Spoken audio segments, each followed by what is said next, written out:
dirás naquele dia: graças te dou, ó Senhor, porque ainda que tirasses contra mim, a tua ira se retirou, e tu me consolastes.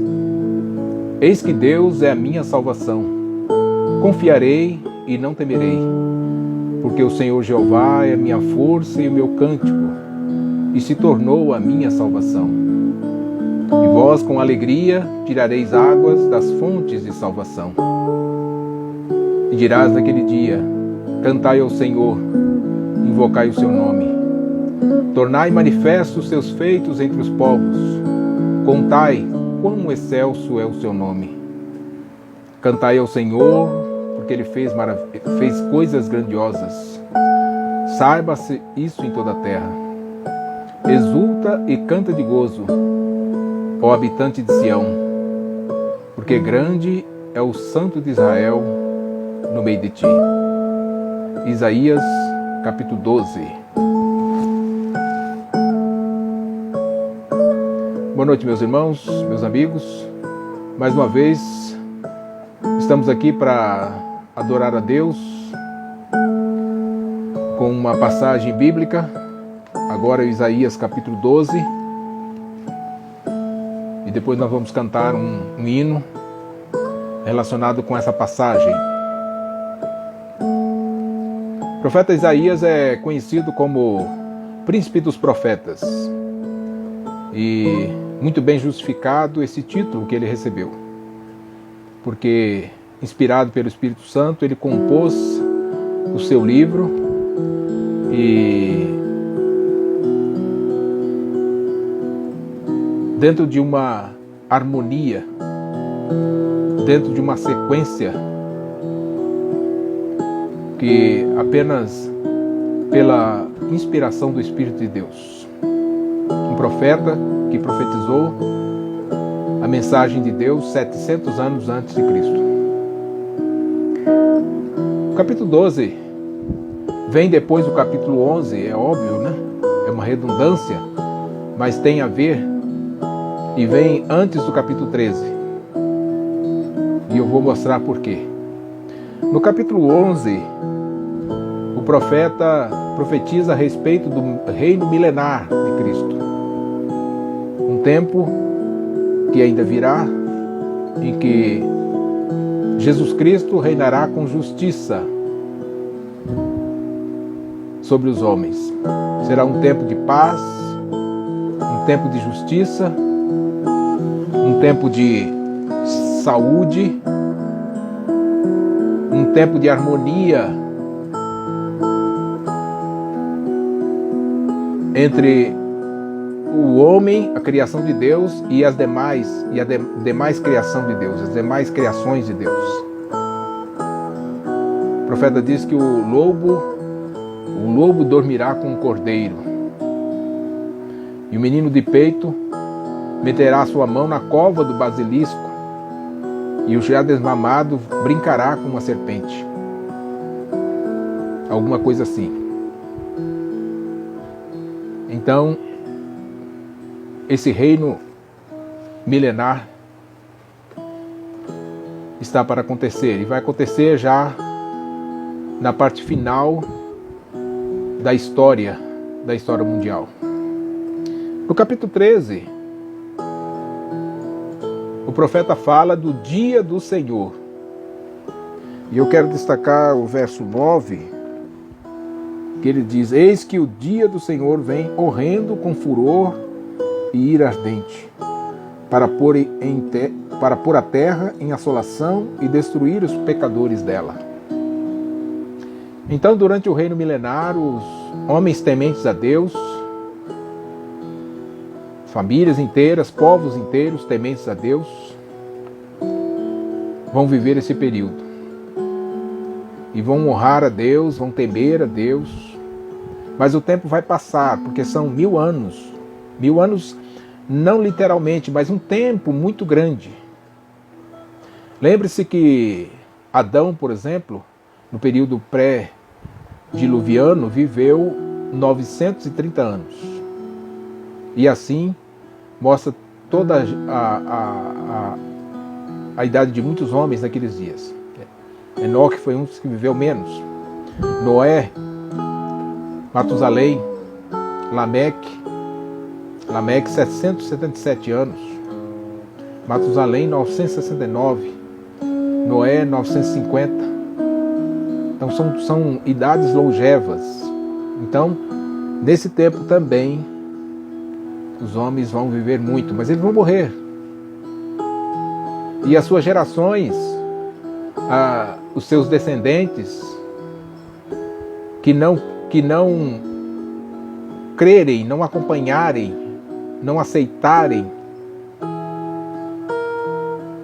que não tomarem para si a fé dos seus pais, que não experimentarem arrependimento, salvação,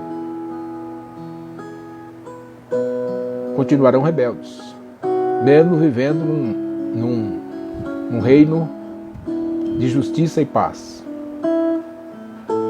Passando então o período do milênio, sejam 1000 anos ou mais ou menos, Satanás será solto da prisão que estará preso. E então ele reunirá todos os rebeldes, todos aqueles que atenderem o seu chamado, para lutarem contra, a Bíblia diz, contra a santa cidade. E o livro do Apocalipse mostra então o Senhor, Cordeiro de Deus, combatendo contra o diabo e os seus seguidores. E aí sim, vem o fim totalmente. Então, diante dessa visão, o profeta Isaías coloca no meio um louvor a Deus. Quando ele diz: ainda que tirasses contra mim, a tua ira se retirou e tu me consolastes. A ira de Deus está sobre todos os homens, mas quando nós vamos a Ele através de Cristo, a sua ira é retirada de nós. E nós estamos guardados para a virtude de Deus, como diz o apóstolo Pedro, na sua carta, primeira carta de Pedro, capítulo 1. Estamos guardados na virtude de Deus. Os que estão selados, os que têm o sinal na testa, o sinal de Deus, assim também os que vão acompanhar, que vão aderir à rebelião satânica, também tem sinal apropriado. Então o salmista, o profeta, agora agindo como um poeta, como um salmista, inspirado por Deus, declama esse texto. E essas coisas vão acontecer, falando dos 1000 anos, desse tempo longo, em que todos vão ser testemunha do poder, da glória, da justiça, da majestade de Deus, para que quando acontecer o juízo, quando as almas rebeldes forem lançadas no inferno, não terem nenhum tipo de justificativa a apresentar. Porque Romanos capítulo 3, verso 8, diz assim: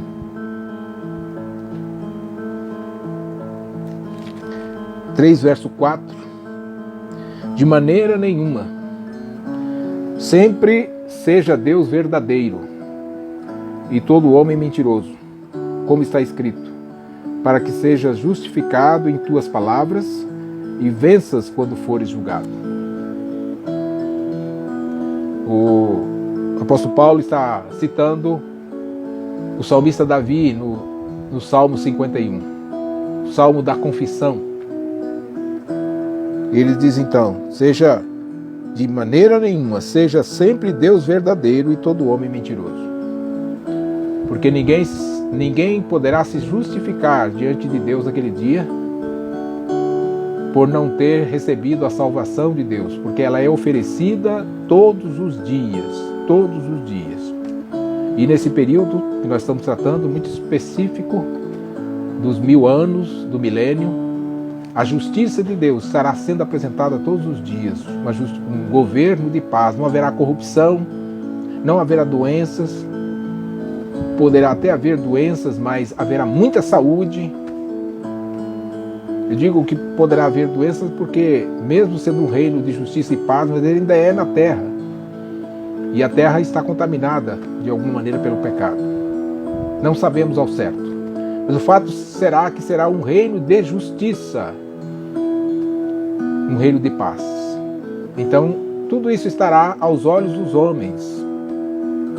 E sem contar ainda que os seus antepassados testemunharam do amor de Deus e que estão também transmitindo esse amor aos seus descendentes, seus filhos, seus netos. Então, e outro texto que eu quero deixar com você é 1 Coríntios capítulo 15, quando Paulo também fala sobre esses últimos dias, e ele fala muito nesse texto sobre a ressurreição. Havia um debate entre os crentes na época se realmente haveria ressurreição, mas eu quero destacar apenas o verso 23, capítulo 15, verso 23. Mas cada um por sua ordem. Cristo as primícias, os que vão ressuscitar. Depois os que são de Cristo na sua vinda.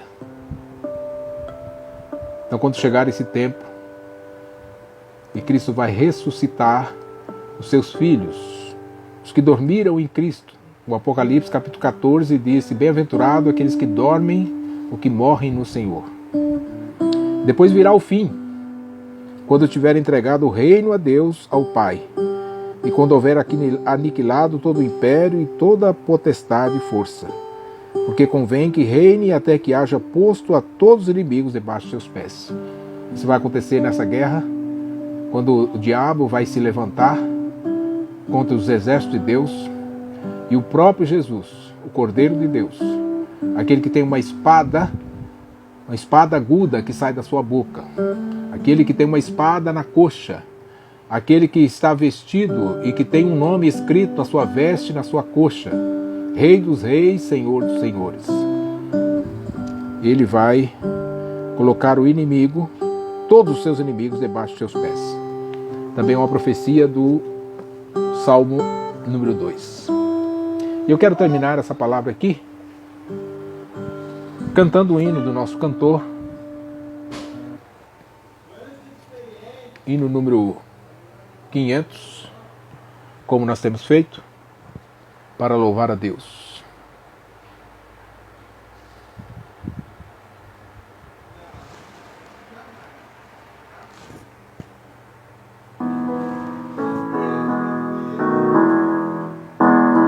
Tempo de lutas passar, quando meu Deus para si me chamar, grato perante Jesus hei de estar, glória perene será para mim.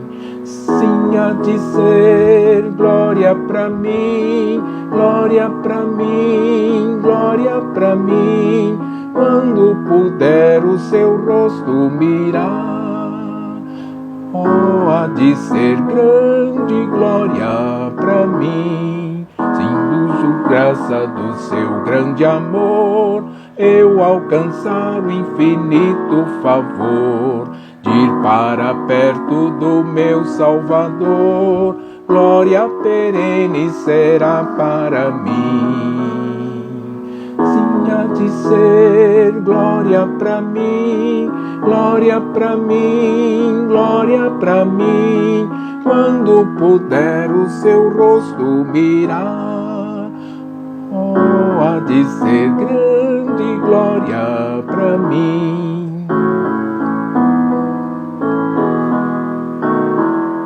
Muitos amigos ali hei de achar, paz e alegria, eternal bem-estar. Mas quando meu Salvador me chamar, glória perene será para mim. Sim, há de ser glória para mim, glória para mim, glória para mim, quando puder o seu rosto mirar. Oh, há de ser grande glória para mim. Amém. Louvado seja o nosso Deus por